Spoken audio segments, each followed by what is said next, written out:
No one's going to want this fucking idea. No, they want it desperately. They heard about all the synergy and shit.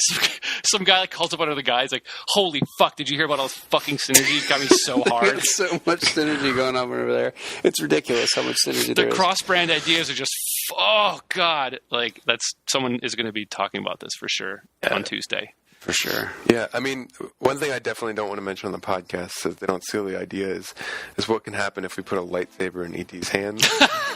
Oh shit, no. Yeah, you probably shouldn't mention that, yeah.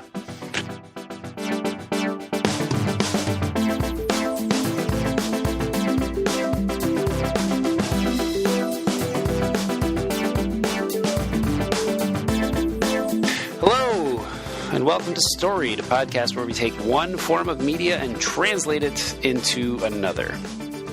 This week we're going to be taking the original film E.T., the extraterrestrial, and we're actually not going to turn it into something else, but what we are going to do is we're going to create the sequel, the soft reboot from 2017 that nobody asked for, and try and figure out how to make that movie instead of turning it into a different type of thing. So let's kick it off. Where do we think we should start with this? Well, let's talk about what they would do with it. I mean, it seems like one of the few sacrosanct properties that they haven't tried to do something like this yet, and it's ripe for it happening. And let's do it. Let's ruin this. Yeah. It's going to be terrible. First of all, I do want to talk a little bit about how we sound a little different this week. We are now recording remotely from each other. Harrison moved away, so we are no longer sweating together in a hot room. Yeah, we're sweating separately now. Yeah. So, anyway, before we kick it off, I just wanted to say that I miss your musk. Oh, I can sort of mail you some, I guess. No, don't do that. Don't mail me musk. I want no musk in my mail. I don't think you're allowed to mail musk, actually. I think that's actually one of the sort of, like, controlled substances. I'm almost positive. You're probably right. I just put a little bit of musk on every letter I send. It's like sealed with a kiss, but it's not. It's sealed with some musk. Weirdly, though, it sounds like you're bragging when you say that. Yeah, it almost sounds like you're happy about that. Yeah, my musk is so potent. I have to say though, which is great because no one mails letters anymore, so those are just going right in the garbage. When I email my musk. All right, so let's talk about this. My musk. Shut the fuck up. Let's talk about this stupid movie. It's going to be a great movie. I think it's going to make a lot of money. But the studio is going to bounce back. You know, we've been having some lean years, but this is going to be it. This is what turns the studio around. We're really going to nail this one. We're going to make every safe decision that makes the story so bland but safe that every idiot who just doesn't feel like putting E.T. into their fucking DVD player again is going to be like, oh my god, you made me think about that movie I loved again. Yeah, we're gonna make sure that it just is a ton of references to the first movie, and like winks and nods to the audience, and we're gonna make it super unrelatable to everybody. Sounds great. Yeah, it's gonna be so safe. Like we're just, I mean, how many? Let's first list all of the moments we're just gonna recreate. Please, E.T. phone home. Oh yeah. Yep. It's 2017 though, so what the fuck? Who uses a phone anymore? E.T. text home. Yeah, E.T. Snapchat home. Oh my god, he's using a shitload of emojis. Of course. Perfect. That's relatable. The kids are relatable. It's relatable for kids. Emojis. That's what's gonna happen. Is it's just gonna be a fucking. Elliot's gonna fucking put an emoji of a finger pointing, and then just like this weird emoji he's never seen of a little. No, it's just gonna be a sparkle emoji and like a finger pointing up. Hang on, though. It's not gonna be Elliot. It's gonna be Elliot's son. Of course, Elliot Jr. I think you're wrong there. I think it's gonna be Drew Barrymore's character. Oh son. Shit, you're right. Oh, you're totally right. So then you can have Drew Barrymore as the bigger celebrity draw. I don't know, Henry Thomas. We're going to recreate the getting drunk at school scene, I think. No, it's 2017. Kids can't get drunk in movies anymore. What the fuck is wrong with you? Oh, okay. Okay, no, well, that's what we're saying, right? Like, is it going to be a kid, or is it going to be just 40-year-old Elliot who still has this weird link with E.T., and it's just his life just gone wrong? It'll be both. So he's going to pass the link on to his son. Like a curse. Yeah. Like the monkey's paw. Yeah. It's going to be great. What's going to happen is... his son's going to go to school and vape, and and E.T.'s going to vape too. And then one of E.T.'s alien friends is going to call him a douche for no reason. Oh man, you're spilling your e-juice everywhere. This is gonna. You know what's gonna be? It's gonna be in order to up the stakes for a 2017 audience. The link is still going to happen, but it's going to happen across the universe. So we're gonna actually see E.T. like in high school on his own planet. Oh my God! Wait, is E.T. like young enough that now at 2017 he's in high school? Yeah. And the clever thing is, clever in quotation marks here, that now Elliot's kid, who now has the power, is controlling E.T. from afar. Oh man! So it's like a little switch. Yeah, we switch it around, switcheroo. So we're gonna get to see a lot of E.T.'s homeworld, which I think I know that the audience has been really clamoring for, is to know a lot more about where E.T. is from. Yeah, I mean, when I was watching the first E.T., I was like, this intrigue and mystery that surrounds the alien. What if we just answered every question? I don't want any of that. Yeah, let's just make it all blatantly apparent from the get-go and just start the movie on E.T.'s homeworld. It'll be like Man of Steel, where it just the movie starts on his homeworld. It's like there's a crazy action sequence for some reason where E.T. has to get a sunflower, which is originally native to his own planet, off the planet. I love this. This is great. Sounds good to me. Perfect. This might be too good of an idea. So we'll record this and then just not release the episode so no one gets to know what we're talking about. We'll just use this. And, what might be fun is like kind of in the spirit of like Tron Legacy. It's like E.T. Well, I'm sorry. What did you call it? Tron Legacy. Legacy. That's what I heard. Legacy. I'm sorry. I don't mean to make fun of your speech impediment. Please continue. No, it's okay. Anyway, E.T. Legacy, as we'll call this movie. E.T. Legacy. Wait, E.T. Are you actually pitching calling it E.T. Legacy? Because it's a really good name. No, but I am now. That's not what this. But what might be the wait, or is it E2? I can't wait till the third of the trilogy, which is called 3D. Oh, fuck. Which is just a fucking E backwards. Oh, shit. Fuck. 3T. So we're just going to pull a Fast and the Furious with this, where every single version of the movie just has an increasing number and is somehow like linked into the title in some goofy way. And we have to sort of like bend over backwards. We have to just destroy the English language to make that work. The fifth one is called Terrestrial. And the sixth one is called Extra. And that's it. It's just extra. But the second one is extraterrestrial. Yeah. E.T. the extraterrestrial. It gets really XT. It gets really confusing when they go back to like Fast and the Furious did Fast and Furious. So this is going to be E.T. the extraterrestrial turns into E.T. extraterrestrial. It gets real confusing. Absolutely, and that's the soft reboot where we go. That's like the 8th one, right? And it's sort of like a reset where it's a different E.T. and it's a different kid. Yeah, it's E.T.'s kids that had kids with Henry's kids. Or what's the kids' kid? Gross, Elliot's weird. kids. Yeah, they all had kids together. They're family. Oh my God! Okay, see now this is not a children's film. All right, sorry. I want to hear. Chris was going to say something. You interrupted him like 40 times. I want to hear what he had to say earlier. That's all right. I think the way you might be able to do this though is that Elliot grows up and maybe he does have a kid.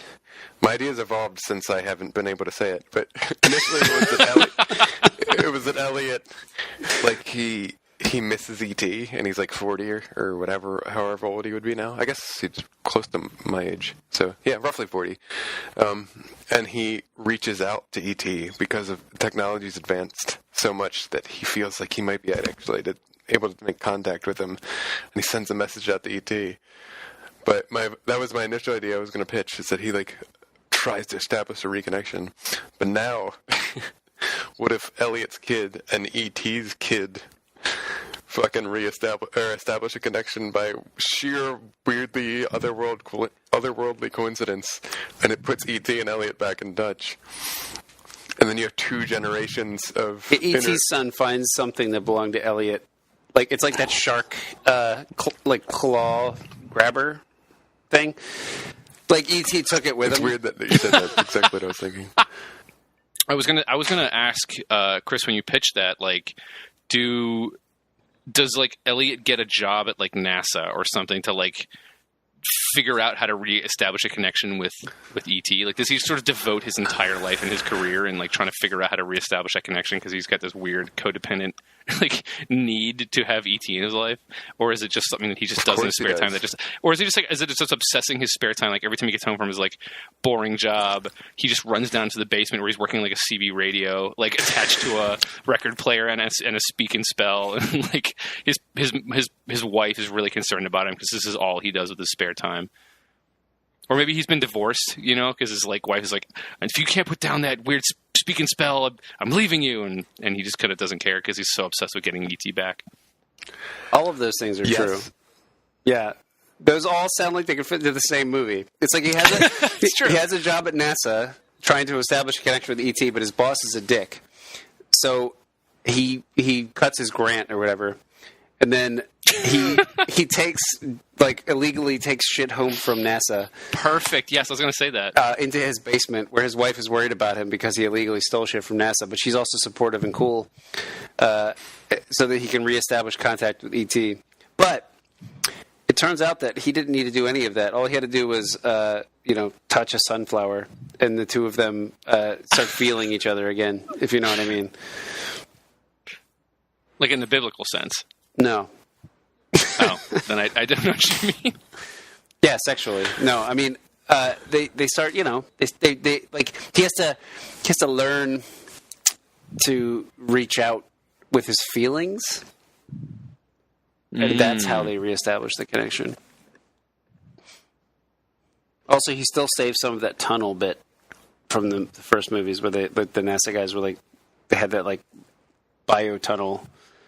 Oh man, the fucking like nightmare scene that just scars all children for life with the like men in white like lab coats and masks that just rush in and like steal the squealing ET. Yeah, he's just that the worst noise. Absolutely destroyed me as a child. It was so traumatic. It was really bad.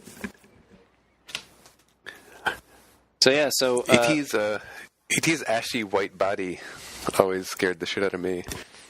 When he's like dying? Yeah, when he's like dying and he was just like super like, I mean, was the first time that they'd shown anything close to a dead body in a film that I had seen. And I just remember seeing that and being like, oh my God. Yeah, he looks rough. He's yeah. It's kind of a fucked up image to show a child for sure. What? He's like ashy. No, I know. I didn't hear what you said. Anyway, the point is that Henry Thomas comes back and is in the movie again and passes it off to some young moppet, whoever the latest Hollywood moppet is, or the latest Hollywood like It, Stephen King's It that just came out not too long ago had the Discover was introducing this person in the credits, I think. Oh, really? Like that's Henry's son. Yeah, I could see that. So it's like the fourth Indiana Jones movie, which we will not speak of, other than it's like the passing of the torch scene. Does he like hand him some sort of like? Does he hand him like the shark grabber? It says, "This is yours now." No, E.T. has the shark grabber. Remember? Oh, right. He's of course my mistake. Sorry. Yeah. I was just reading all the notes that we had made down in this executive meeting. He's like using it to make his son breakfast at the beginning of the movie. Really? You think he'd use this like holy artifact from Earth to like just like do like chores around the house? Yeah, especially when he has telekinesis powers. And his son's like, "Dad, why are you bothering with that shit?" He's just really uncool. Like he's just a super uncool dad using like physical objects to do chores. Oh man, we just find out that E.T. was like lame and like Henry. I don't want to call him Henry because that's his actor's name, Henry Thomas. Elliot really was like, they were both losers, Yeah. Like, and he didn't realize that E.T. was a loser. But now we see he's like George McFly. Oh, I like that. That's a good angle. It's not really. It's pretty terrible. The way that they actually might be able to do it, though, that they actually might try to do it is like, I feel like even I feel like the government would have covered up Elliot's. Like they wouldn't have allowed him to share his experience much, and maybe he like had to bury it, and he kind of grew past it, and he grew up and he had a family, but then he dies, right? And then his kid, like he happened to mention it once or twice to his kid, just out of sheer wanting to bond, and his kid didn't quite believe him. But then he something happens, and the kid starts to form like this weird connection he does not aware of, and it ends up being with E.T. Oh man! And then when he calls E.T. back, E.T.'s like Big Hero 6 subordinate for the father that he lost. You know what I mean? And then he starts to connect with Elliot through E.T. And then we try to get some gut wrench, tear jerky kind of moments out of that. I think there's a scene in there where he says something on his deathbed, like Rosebud, you know. And then that's really good. The kid goes like around the house looking around, and he go ahead. I was going to say those words are clearly E.T. phone home. Yeah. He says E.T. phone home. Shit. And he like finds something in the basement, and we hear like he goes into the basement of the house, you know, and he goes down there and it's creepy and weird, and then he looks over and he sees some magical artifact. I don't know what it is. The sunflower, whatever. It's the thing they used to call. It's the thing they used to call. Yeah, exactly, people. Exactly. Yes. Yeah, you're totally right. And like we hear the bars from the original John Williams score. It's like, na na na na, you know. And then that's also used in the trailer. That's the whole trailer. Is basically him going into the basement and seeing that. And they do a piano version of the fucking song. Oh, shit. Yeah, of course they do. Absolutely they do that. Yeah. I think the idea that, like, Elliot Sr. has been telling his son these, like, stories as, like, bedtime stories and just sort of, like, passing them off almost as if they're not real and just being like, and then I did this thing and then I did that thing. And his kid is just kind of assuming that they're just made-up stories. And on his deathbed, he, like, gives him the fucking, like, lockbox key or a room key or whatever to get into a secret room and, like...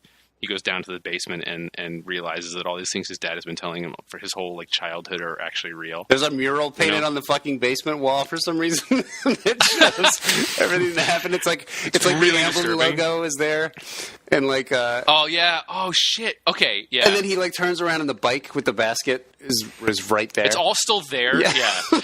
I was going to say we have to recreate the Amblin shot, right? What happens is he goes and he takes the bike, and he's like, "Oh, my bike broke or whatever," and he fucking drives the bike to school, and then all of a sudden it just lifts off the ground. He's like, "What the fuck was that?" He has like no control over it. Like, what the fuck is happening? Oh man, what in this movie though? If we're gonna continue with the Force Awakens style shit, like the iconic shot is recreated, but it's recreated against like an eclipse. You know what I mean? It's like, man, yeah. We got to up it to the nth degree. They go to E.T.'s planet. He takes the bike with him for some reason, and there are 3 moons there. So he crosses 3 and he goes moons. in front of all of them. Yeah. Well, I like the idea that he finds that bike in the basement, not realizing anything about it. Like he's like, "Oh, cool! My dad had a bike, a spare bike. I'm going to take this because my bike is busted." And then he takes it not realizing what it is, and then it sort of has these powers that he doesn't understand, and it sort of freaks him out when he realizes that this shit is real. Does the bike fly without E.T., though? I don't think it does. It has to.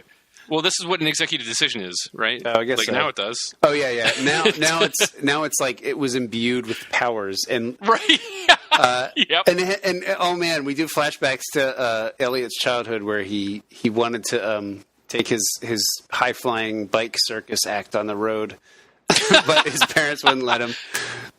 No, the government wouldn't let him. The government wouldn't let him. Peter Coyote shows up and is like, "Sorry, son. That's the guy who plays keys, in case you guys were wondering." Thanks for I appreciate that. I wasn't sure what you were talking about. Yeah. He shows up, and Dee Wallace shows up in the movie again, of course, to mourn the passing of Elliot. I like that the government would be like, you can have this magical floating bike, but don't tell anyone about it. Oh, my God. I'm a big fan of the idea that the government's covering all this shit up and everyone just thinks he's a fucking crank, you know? But the government will get involved because they'd be like, "Oh, fucking Elliot's kid now is our link to the aliens." Oh my god, they abduct him and use him to contact the aliens. Well, they're secretly monitoring him, right? Oh yeah, and so it passes to his son.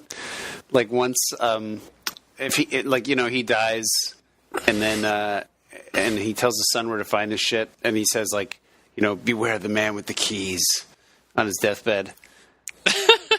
Has to be super cryptic. Yeah, and then and you think it's going to be the same guy, and it's oh no, this guy turned out to be a good guy in the first movie. Is he gonna suck now? But it's a different guy with different keys. Yeah, it'd also be a super executive decision to say it's the same guy, but completely blow up all of his important character stuff in the first movie by saying no, he was actually evil the whole time. He had an ulterior motive you didn't know about until this movie. That feels about right. Yeah, good. Oh, you know what that ulterior motive was? Please tell me. They tried to clone E.T. for fucking military purposes. Yeah. So do they have just a room full of ETs? Oh man, there's an evil version of ET that they crossbred with I don't know, a cobra. You're totally. This movie's going in all sorts of directions. No, you're totally onto something because this is the Jurassic World route. I think is what you're talking about here. Yes. Yeah. So so basically, what happens is, hang on, let's retroactively fix this. So what happens is, Elliot starts feeling something again. He tells his son, what's his son's name? Henry. Let's call him Henry. Yeah, Henry's good. Yeah. No, he names him after some. He names him his initials are Oh, Edward Thomas. yeah. No. Henry Edward Thomas. He calls him penis breath. I don't think he calls him penis breath. That's a weird thing to call your child. So hang on though. So he starts to feel something again. He dies. The son unwittingly is now caught in a web of international intrigue wherein they have been cloning an E.T., an evil E.T., this whole time. He's the one he's feeling the bond with. Oh, and then shit. real E.T. later has to come in and help fix the situation. Yeah, I was actually weirdly thinking of something very similar in which the government was trying to contact. They use ET technology and they contact a malicious separate alien race, and then E.T. doesn't show. He shows back up at the end, Luke Skywalker at the end of Force Awakens, and helps them. He's in a cowl and facing away from the camera. Well, the cowl, yeah. And most of the movie though, they're combating, and they've introduced this explosive evil alien element, and it's not till the end that E.T. comes in and he fucking Revenge of the Sith Yoda attacks the fucking... they fight in the Senate and just start throwing chairs at each other in the city hall. No. It has to be... And then Attack of the Clones. It has to be from the fucking Star Wars prequels. It has to be one of the background aliens from the Star Wars prequels. That's the evil aliens from this movie. Okay, guys, I really love this, and I'll tell you why I really love this a lot, because it sets us up for a really strong franchise. You know what I mean? This sounds like we're starting a franchise, and I think that's the right move. It allows for cross-promotional, synergy, a whole, and so many opportunities for, a larger, expanded universe. Yeah, sort of like a synergistic transmedia experience. Yeah, transmedia. Yeah, that's what we want is transmedia. Yeah, I heard someone say that in the hall the other day, and it sounds really hot. So I want to get some transmedia in this movie. Sounds hot? Yeah, it's happening. I'm trying to talk like an executive, and you're ruining the bit. Sorry. It does sound hot. All right, so I'm a little bothered. Hot and bothered. I'm wow, both. This movie, that's a roaring endorsement of E.T. of E2. How are we ever going to get to 3T if it's not a franchise? Exactly right. That's kind of what we were talking about earlier, right? And then we'll get to ET8, which will just be ET extraterrestrial, which I'm really into. It's like the Avengers Infinity War. Oh man, do we just keep adding ET colon the extraterrestrial colon the Infinity War kind of shit? We just keep adding weird subtitles that mean nothing underneath the movie title? Yeah. No? Okay. Well. No? I was just trying to think of a clever one. like phone home is definitely a subtitle of one of these. So I want to sort of go back and recap where we're at, because we've tossed a lot of really, really just fantastic ideas around, and I want to sort of shore that up, because I want to build a really strong pitch. Please, further describe the word "fantastic" as you're using it in that sentence. Really valuable and well thought out, with no plot holes or sort of. You are making a value judgment. You are making a value judgment. I mean, absolutely, I'm making a value judgment. All right.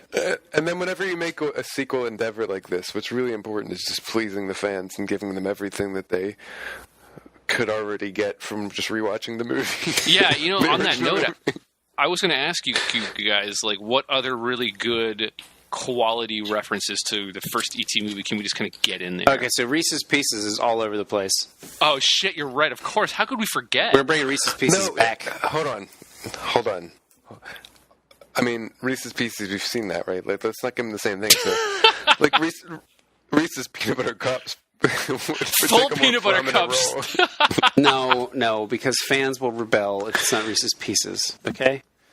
Well, hold on. He comes back for Reese's Pieces, but then Edward Thomas gives him a fucking Reese's Peanut Butter Cup. Who the fuck is Edward Thomas? That's a kid. That's the kid's name. Oh. His name... Is it hyphenated? He gives him a very cryptic Henry. Clue okay, so first, before he dies, he's like, "I named you after my best friend." So does he like tell his kid? Does he tell his kid that he's named after E.T.? Does he call him E.T.? Just like JR or like JD? Best friend. But does he call him Edward-Thomas, or does he call him E.T.? Like, E.T. come eat your breakfast, right? Like, and that way we can call this movie E.T. as well, and it's actually the terrestrial. It's E.T. the terrestrial. Yeah, E.T. the terrestrial. Okay, so hang on a second, though. So it can't be Edward Thomas, because the fucking actor's name is Henry Thomas. Oh shit! It's too self-referential. I mean, it might not be for... I think you just convinced me why his middle name is Thomas, Sean. Yeah, no. His name's Elliot Thomas. It's not. We never hear it in the movie, but when you go to the Wikipedia page, that's how you find out. Yeah, that his name is E. Thomas. I want to keep diving into this Reese's Pieces sort of mystery box we've got going on. Yeah. Well, first of all, how does the Burger King promotion tie in? Oh yeah, I forgot we had a Burger King commercial. Yeah, we have to do a Burger King. We have to do glasses, but we can't do glasses because those are dangerous for kids. So what we have to do is we have to have paper cups that are collectible paper cups. No. You do the big cup, or the big gulp, the plastic like big gulp with a straw in it. With the lid. Yeah, but the lid looks like E.T. No, it's his finger. The straw is his finger. Yeah, you're just sucking E.T.'s finger, and it lights up. Absolutely. You can put little batteries in it, it changes colors. Oh, my God. That's it. Light up E.T. finger straw is the grossest thing I've ever heard of. Well, sell a million. Hold on. They have like a pizza, like for Pizza Hut. What was the pizza that they used in the movie? I think it was Pizza Hut, wasn't it? I don't know. You're asking the wrong man. They ordered pizza at some point. And I know that there was product placement. I can't remember what it was now. But now there's like the E.T. pizza, and it's just got big fucking Jimmy Dean sausage things on it that look exactly like E.T.'s fucking finger. E.T. finger sausages. Yeah. I love that. That's great. Because what you'll have the match cut of his finger to a sausage on the pizza. Well, the important thing is that this is all part of the story. Of course. Sorry, you're absolutely right. Well, we should make sure that it feels like E.T. the kid natural. E.T. the kid just doesn't like sausage, and he doesn't know why. So his mom orders a sausage pizza, and he fucking goes to take the sausage off his pizza, and all of a sudden there's this weird connection that he feels. No, wait, he gets a flash. He grabs them off the pizza, and they start floating in the air in a circle. And they arrange themselves to spell out a warning about evil E.T. Yeah.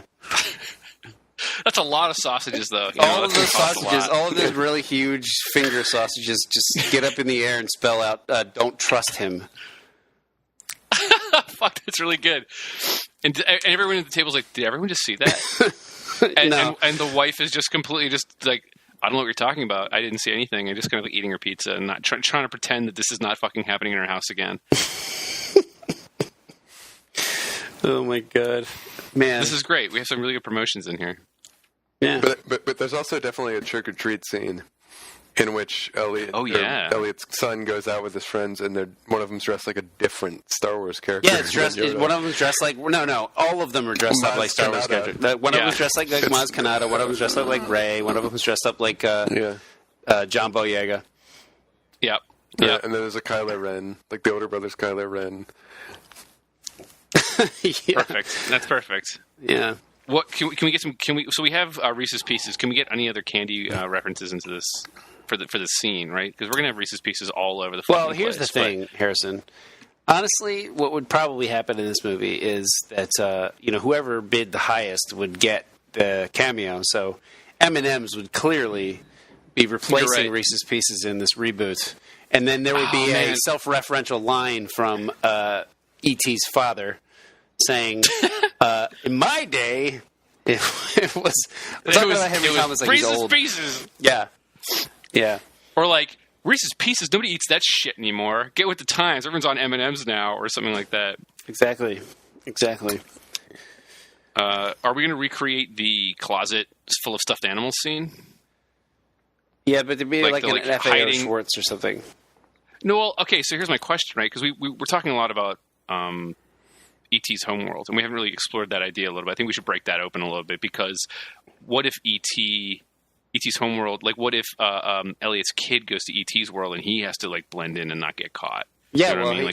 They have a bunch of stuffed children there. stuffed human children. Yeah, it's like poetry. It rhymes.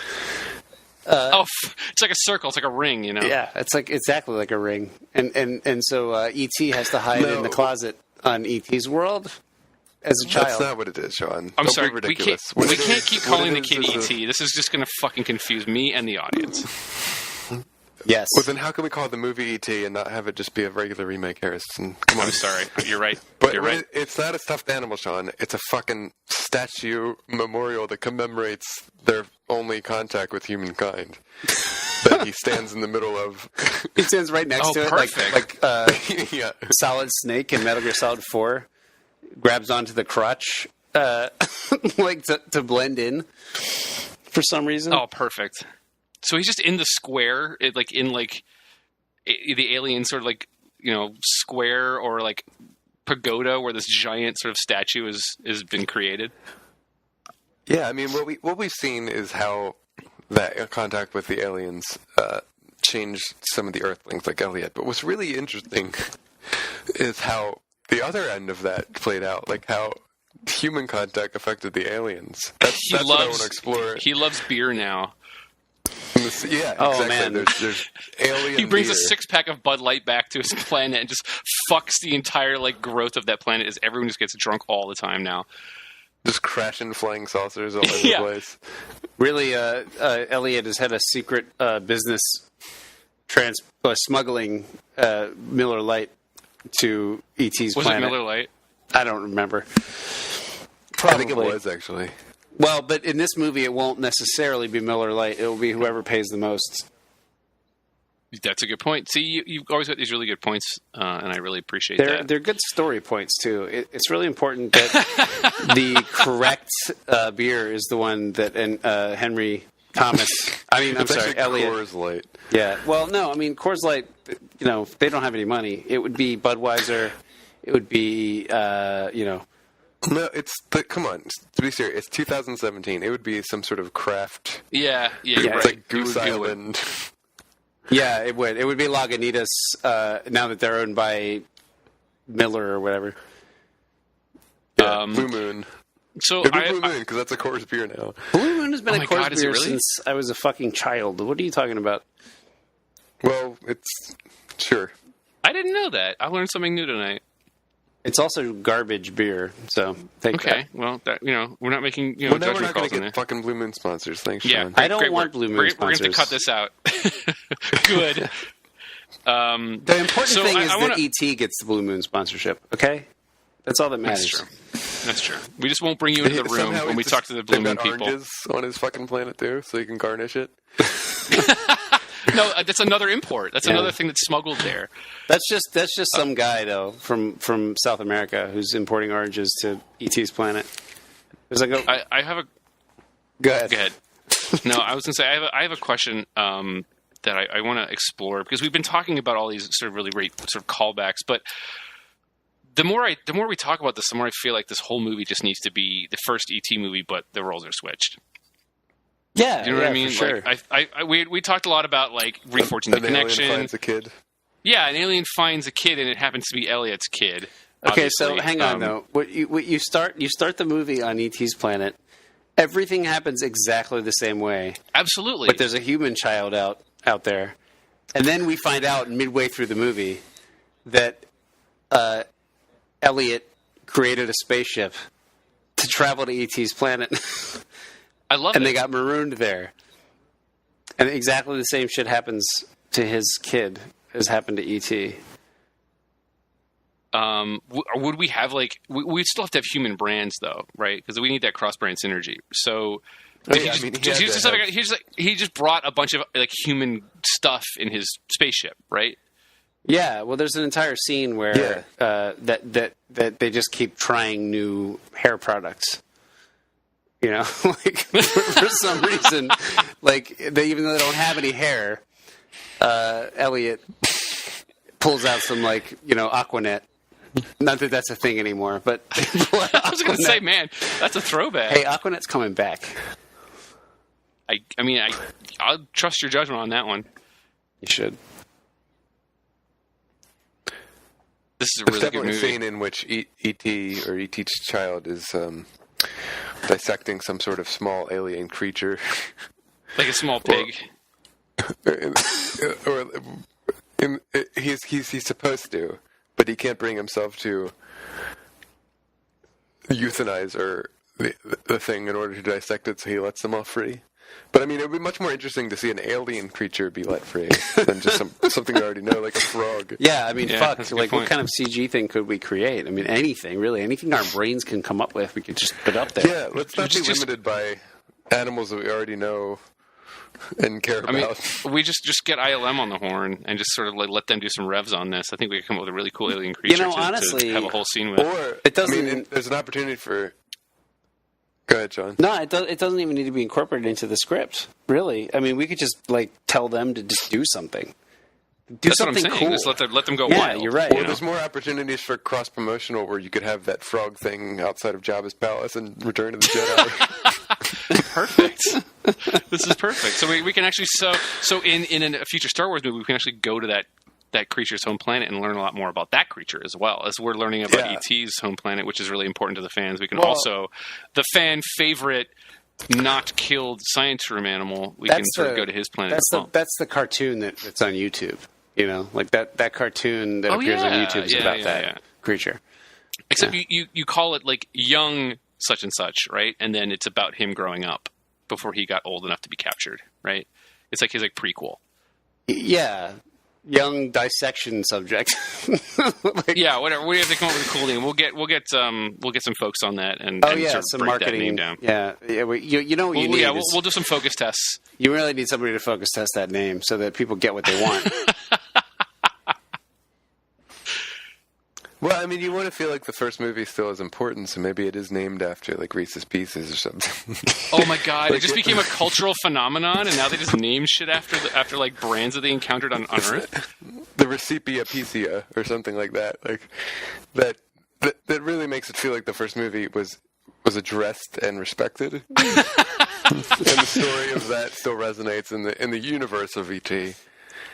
Yeah, for sure. Would they have named it in world after the Reese's Pieces, or is that just like a wink and a nod to the first movie for the audience? Obviously, we wouldn't do something so cheap as just making it a wink and a nod to the first movie to the audience. Okay, so we're going to fully tie it into the brand placement. I'm not sure. Absolutely. I'm honestly not sure how you're going to make an action figure out of just a wink and a nod, Harrison. Yeah, you know what? That's a fair point. That's a really fair point. We need to talk about that kind of thing. We need to figure out if we're going to make a video game or if we're going to do action figures and stuff like that. So that, that's a really good fair point. An idea that just occurred to me as I'm in my fourth glass of whiskey through this conversation is that the E.T. race appeared in the Senate in one of the prequels that I already forgot. We were talking about that earlier. But we don't know, like, where in the timeline of E.T. that the Star Wars prequels took place. It says a long time ago. That's true. That's true. But who knows, like, when you travel that far to get to the E.T. planet, maybe you actually travel back in time. So maybe E.T., the grown-up E.T. is actually actively involved in politics? In the Star Wars Senate, yeah. So there's an opportunity to journey to the Senate of the Old Republic and see those scenes from the E.T. race's perspective. I mean, if we're looking at Star Wars as a historical document, right? Which we should be. We should be. Like, who knows when that was made? Like, that could have been far in the future. A long time ago, that's all we know. Yeah, a long time ago from when, though, right? Like, it could have been made way in the future of us, right? And so, a long time ago could be now for us. We can't even begin to comprehend the time-spatial distortion that interstellar travel. It is too many parsecs. Places on us. It's too many parsecs there. So even though it could be a long time ago, relatively from now, but in the travel, perhaps we actually travel forward in time to make that long time ago relative to where we end up now. What the fuck are you talking about?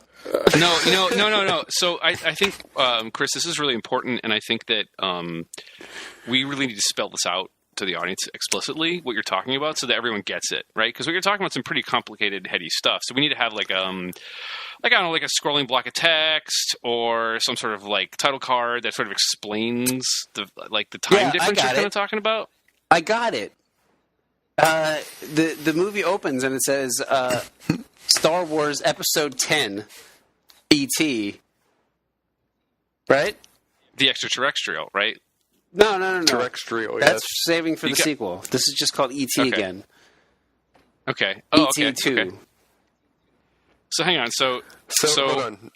This means that the third movie of this trilogy is called Star Wars Episode 3T. No. This means that the third movie of this trilogy is called Star Wars Episode 11 3T. That's a good point. I'm sorry that... Let me throw a pitch at you. What if we made the third movie 3D exclusive, so we can call it 3D or 3TD or 3DT? You know what I mean? 3 touchdowns. I think there might be something really, really potent about that. It could be like a 1-2 punch. Like it's a really good movie, and then you get the 3D I think on it's there. Star Wars Episode 11 3T 3D. That's kind of what I'm talking about. I think you took my idea and you're rolling with it. No, wait. You guys aren't thinking in enough dimensions, okay? It needs to be Star Wars Episode 11 3T 5D. Oh shit, you're right. Because by then it would be in 5 dimensions. Do you really want to give it the stamp of approval though? Like people really recognize the Disney name as a mark of quality as well, so it should be officially called Disney's Star Wars Episode 11 3T 3D. 5D. A Star Wars story. No. A Star Wars E.T. story. Yeah, you got it. A Star Wars E.T. story is it's sexy. That's a sexy name. I think we can get that on a box, because kids don't like to read a lot. You know what I mean? Their attention spans are pretty short. We should keep it sort of snappy and punchy. Yeah, and what I like about that is sometimes when I look at a movie poster, it's really vague as to what the image represents, but there's so many words in this title. It's very clear what I'm walking into. Okay, so I want to roll back a little bit because we've had some just absolute dynamite ideas here, and I want to go back to the Senate stuff for a quick second because I think that E.T. 2, where E.T.'s grown up, and he says to his child one day, Daddy's got to go to work, and then we see him drive to the Senate building. And it's the same scene as the Senate scene from Star Wars. Oh my god! Do you know what I mean? And we see it from his perspective. I think that's going to help a lot. We play it like a horrible tragedy that occurs to E.T. Because Palpatine destroys the Senate. Yeah. We see it. So he's out of a job. Can really play with dramatic irony here. Like the audience knows when they walk in there and they see Yoda and Palpatine that there's going to be some fucking Senate seats flying around. So you see in one door like E.T. go in with his like hat and his like little briefcase, and then the other door it's Palpatine and Yoda, and you're like, oh shit, I know what this means. And then you pop that DVD out, and you go watch the Star Wars DVD, and then you come back, right? Yeah, and I think that's really how you should appreciate media nowadays. Well, you have to see something to see something else. I mean, that's the way it should work, right? I mean, you should never stop spending money. Well, that's what we want them to do for sure. We don't even put all of the missing pieces in this movie. What we do is just leave a little bit more element of mystery. That way, when you go online and you go to the E.T. 3T Star Wars 11, Chris, you're all wrong. Okay, there's more of a story. No, it's not online. Okay, it's in the comic book. It's in the tie-in video game. You're right. That's what I'm talking about. It's a transmedia experience, you guys. Because you know what? What people love that market research that I've done has found is that people love going to different sources for different parts of the story, right? So if you consume the media of the comic book, and then you watch the movie, and then you sort of read the website, and then you sort of buy the toys. And that gives you a whole experience, kind of go to different places to get the whole story. I think people really appreciate that. I think people really appreciate being fucking phenomenally confused whenever they watch something.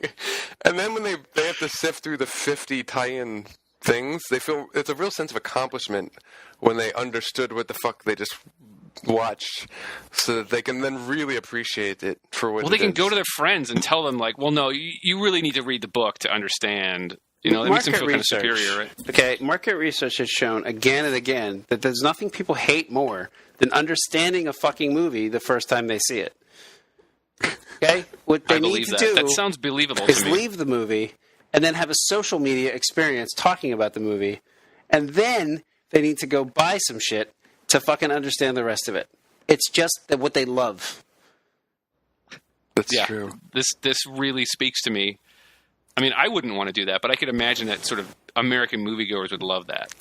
Well, I think there could be something very meta about if you go to watch this movie and it doesn't tickle your nostalgia in quite the right way, and then you get really pissed about it, and then I think the best part of watching a movie now is just going online and bitching about it. So once you do that, somebody from one of the filmmakers contacts you and starts to point you in the direction of the things that actually you should have known to actually understand the movie, and then there's that whole the whole discovery experience that you get to have.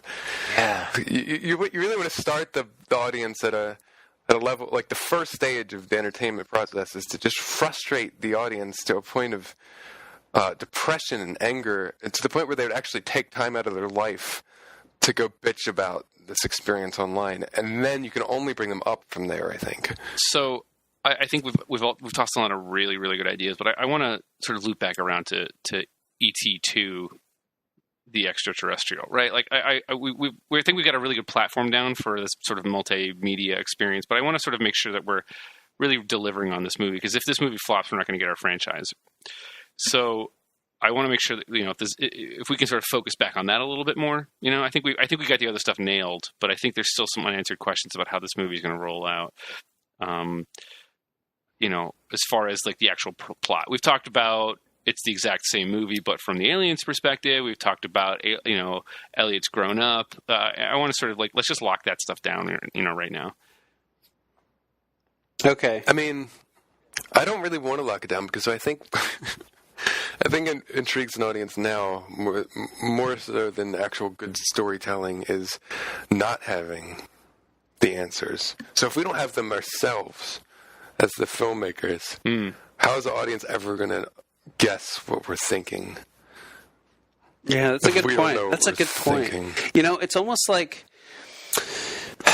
if we intentionally confuse people, they'll talk about it more. That's true. And then the theories that they ultimately come up with, they'll feel ownership over. Yeah. I mean, who wants a story in which you actually engage with characters when you can just make something up yourself to fill in all of the the gaps that we. Do you know what's the best thing ever? Is YouTube videos explaining what something meant to someone else. Yeah, I mean that's really what. I was going to ask if we could actually like reach out to some sort of influencers and see if we could just get them to come up with a bunch of different sort of conflicting videos about what the theory could be about the plot of this movie. I mean, what is a movie if it's not a conduit to a video that I can watch on my phone that some guy made without any professional equipment? Yeah, and also like that I can watch silently with just text on the screen. But that's also the best. Yeah. Yeah. And if I can watch it like while I'm half focusing on something else as well, like maybe my job or my child's baseball game. Yeah, but we only want you to be able to do that if then you go immediately to the internet and act as if you watch the whole thing really, really carefully.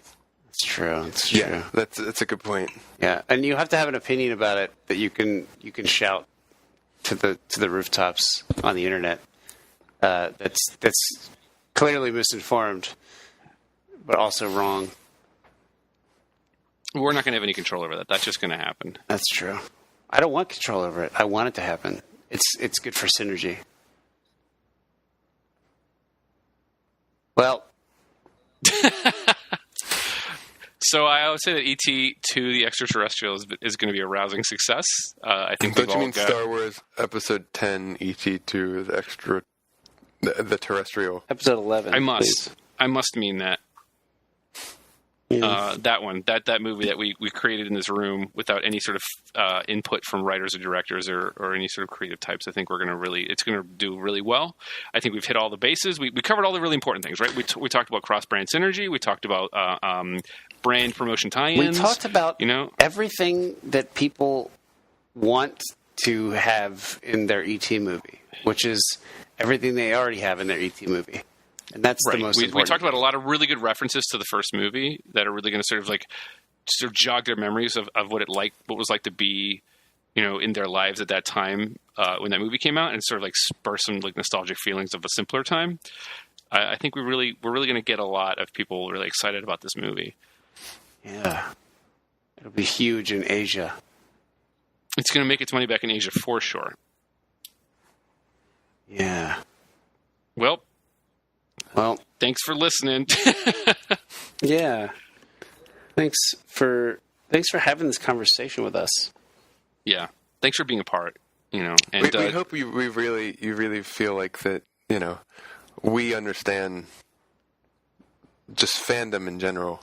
Yeah, and cinema, and what it means to make a story good. Yeah. I think we've demonstrated how well we can do that. Hey, that's it for this week. If you'd like to know what we're doing next week, so would we. We're actually not sure yet.